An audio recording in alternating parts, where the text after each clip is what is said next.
You're joining us for another deep dive.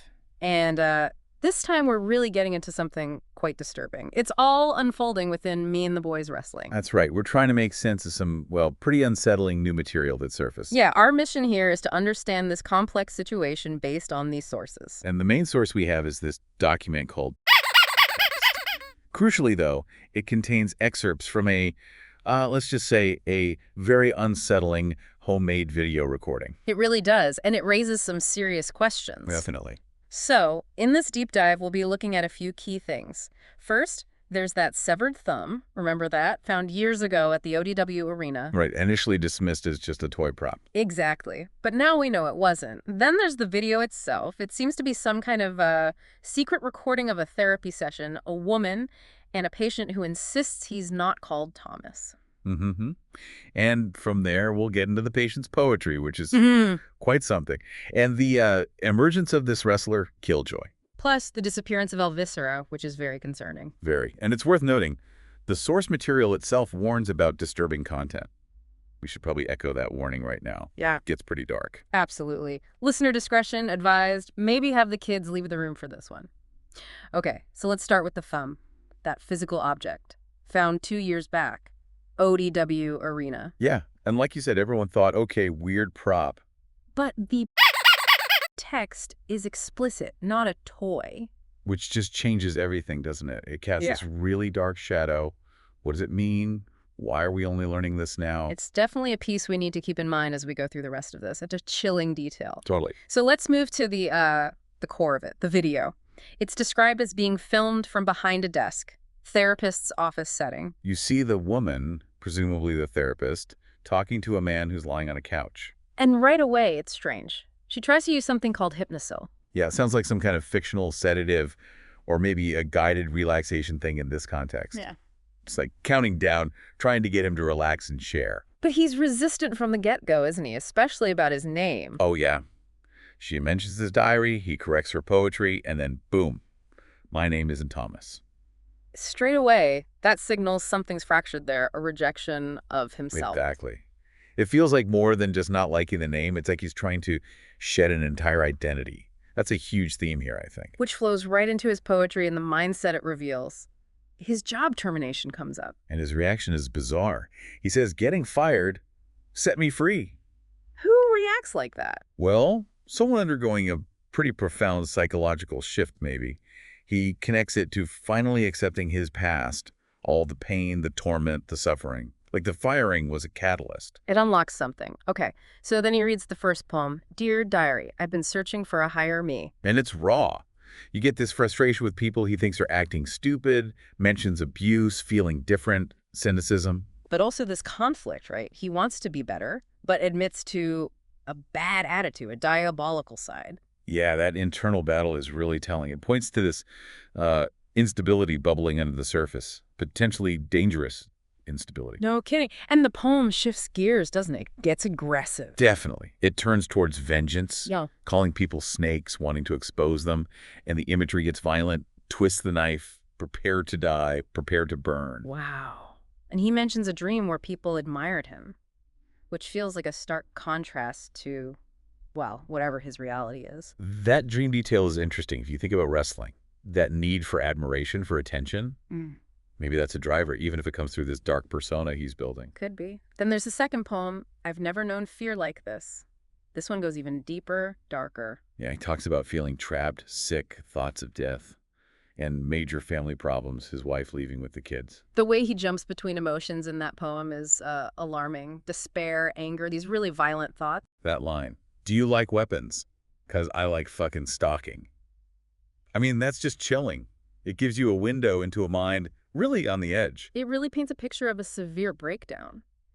So back in the room, the therapist keeps pushing, still calling him Thomas.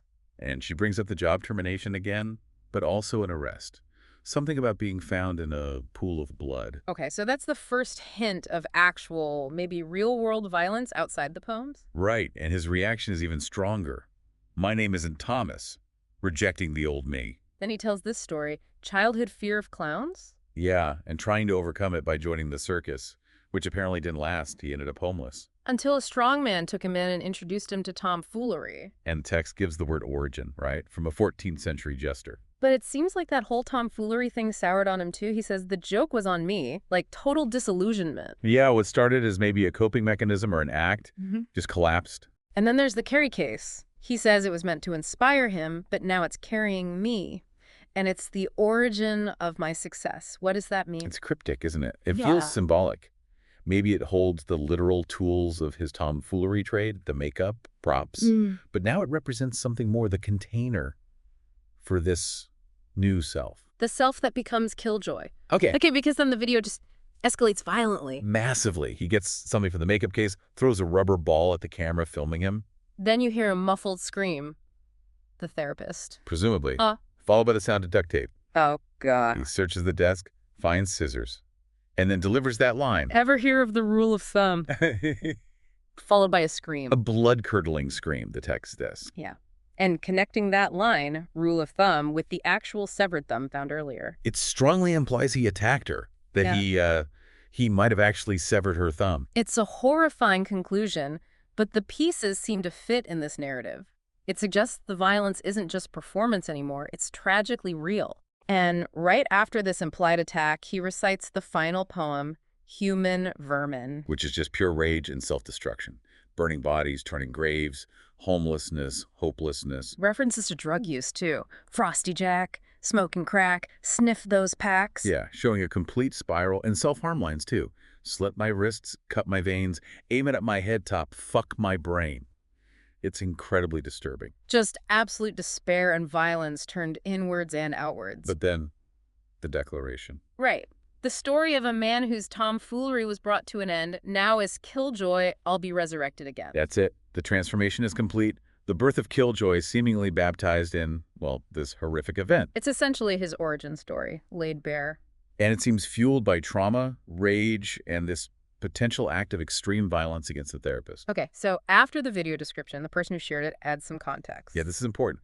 They knew him as tomfoolery from another wrestling place, FWE. And they saw signs something was wrong even before he got fired from ODW. Losses, feeling disrespected, ignored. It suggests this wasn't just an overnight snap. It was a decline, maybe made worse by the pressures of the wrestling world itself. And this person sharing the video, they see kiLLJoY as a danger now, right? Like a virus. Exactly. A virus that could infect me and the boys. They're worried about the whole promotion. They say they shared it to help the business and maybe even help kiLLJoY somehow, which is a complicated motive. Very. Maybe forcing a confrontation with reality. Hard to say. So for you listening, we've laid out these connections. The thumb, the disturbed patient Thomas who becomes tomfoolery, the apparent breakdown and horrific incident with the therapist, possibly involving her finger, and then his rebirth as kiLLJoY. It ties that thumb from 2 years ago directly to this violent transformation. Which brings us to the really pressing questions now. Could kiLLJoY be the saboteur mentioned way back at the start of the... The timing fits, doesn't it? He emerges right after tomfoolery gets fired, and he's clearly harboring a lot of anger. And the rule of thumb violence. It makes the discovery of that thumb prop, now revealed as not a prop, even more sinister. A potential pattern. A terrifying one. Escalating from implied violence in poems to potentially real-world horrific acts. And the biggest question, maybe, for me and the boys wrestling fans right now, Elvisera, he's vanished. Completely gone. Right around the time kiLLJoY seems to be making moves, potentially entering this tournament. Could kiLLJoY be responsible? Did he attack Elvisera to take a spot? It's a deeply unsettling possibility, given everything else we've just learned about kiLLJoY's mindset and capacity for violence. The timing, the disappearance, kiLLJoY's sudden presence. It looks really bad. Yeah. So that's where this deep dive leaves us, with this graphic video, this apparent breakdown, the birth of kiLLJoY, the shadow of the severed thumb, and Elvisera missing. It paints a grim, grim picture inside me and the boys wrestling. Far beyond typical wrestling storylines, it feels like. Absolutely. So as we wrap up, think about what it means to witness this kind of transformation, even secondhand through this text. What does it say about the pressures, the darkness that can exist under the surface, even in entertainment? And what happens next? What are the consequences now that this is seemingly coming to light? Lots to think about.